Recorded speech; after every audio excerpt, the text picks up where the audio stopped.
To Taiwan, on the occasion of Taiwan National Day, President Tsai Ing-wen spoke to the nation. Now, during her speech, she addressed rising India-China tensions along with other aggressive actions by China. She said that the island nation would continue to modernize its defensive combat capabilities and vow to accelerate upgrading capabilities to deal with military expansion and provocation from the other side to the Taiwan Strait. Now, tensions have been flaring between Taiwan and China along the Taiwan Strait. The island is expected to bolster its military in a bid to counter the Chinese aggression. Tsai Ing-wen assured the Taiwanese people that it would uphold the principle of neither fearing nor seeking war. Tsai was re-elected by a landslide in January this year on a promise to stand up to China. Now, China, which claims democratic Taiwan as its own, has recently stepped up military activity around it. Miffed by the growing U.S. support for Taiwan, China says that it is responding to the collusion between Washington and Taipei. The Taiwan government has repeatedly denounced this act as an attempt at intimidation to force them to accept the Chinese rule. 现在车队已经来到主席台前了，请大家给他们最热烈的欢呼。 让人民都能够迅速。在全球高度关注印太及两岸局势变化的重要时刻，北京如果能够正视台湾的声音，改变处理两岸关系的态度，和台湾共同组成两岸的和解跟和平对话，相信一定可以化解区域的紧张局势。 And now for more on this, William Yang, Vice President of Taiwan's Foreign Correspondence Club, is joining us from Taipei. Thank you so much for joining us. As we know, the tensions have been flaring between China and Taiwan. Could you tell us a little about that?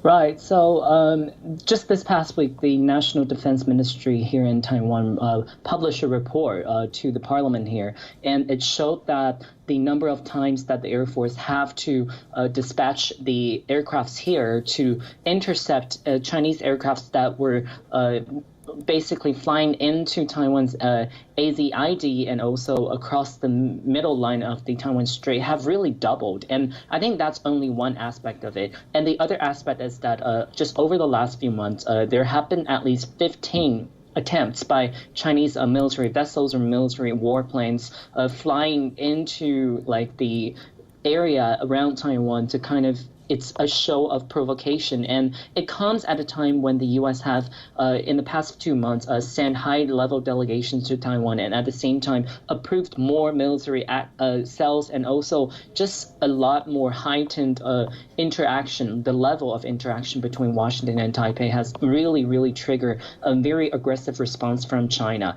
and I think that really also proved to the Taiwanese government and also Taiwanese people and also the Taiwanese military that they need to take this threat seriously, and they need to think of a way to really improve and boost Taiwan's defense capability in all kinds of ways.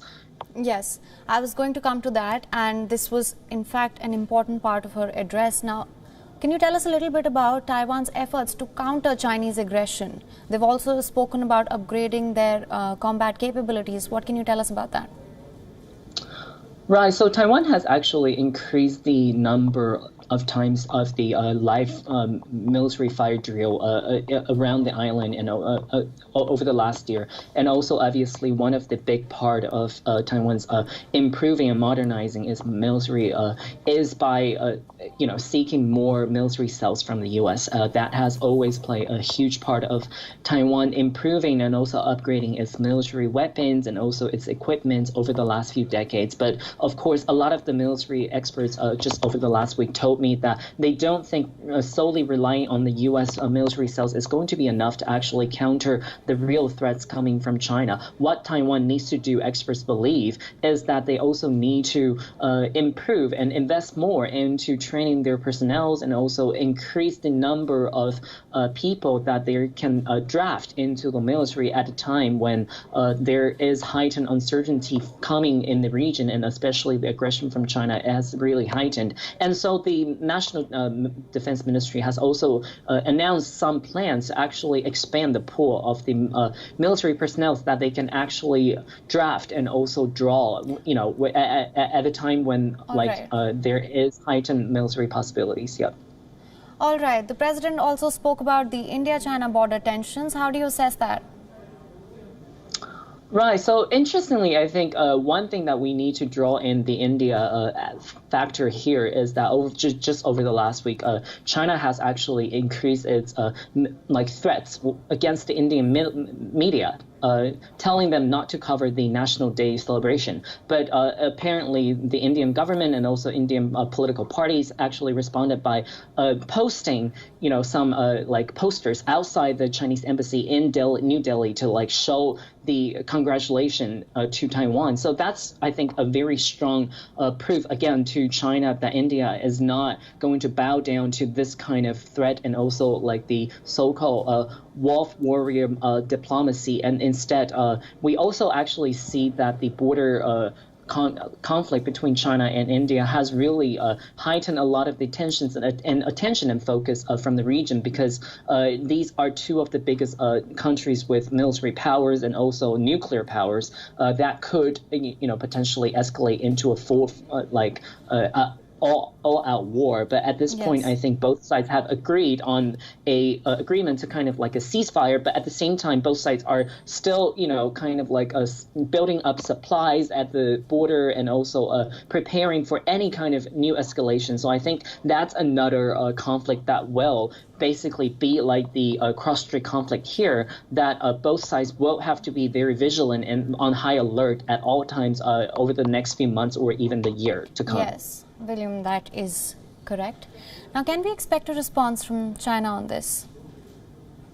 I think China will definitely respond, because Taiwan, again, during the speech today, she reached out to China and said that she is committed to have a peaceful dialogue on the base that, China will recognize Taiwan's sovereignty, Taiwan's authority, and also try to find a way to coexist peacefully. But obviously, we can definitely expect, the authorities in Beijing respond by basically downgrading the level of authority here in Taipei, and then calling it again that Taiwan is always going to be part of China, and they will not rule out the possibility of using military force to force a unification. And that has been the repetitive case and pattern over the last few months. So I think this is definitely something that we can expect from Beijing over the next few hours or even tomorrow.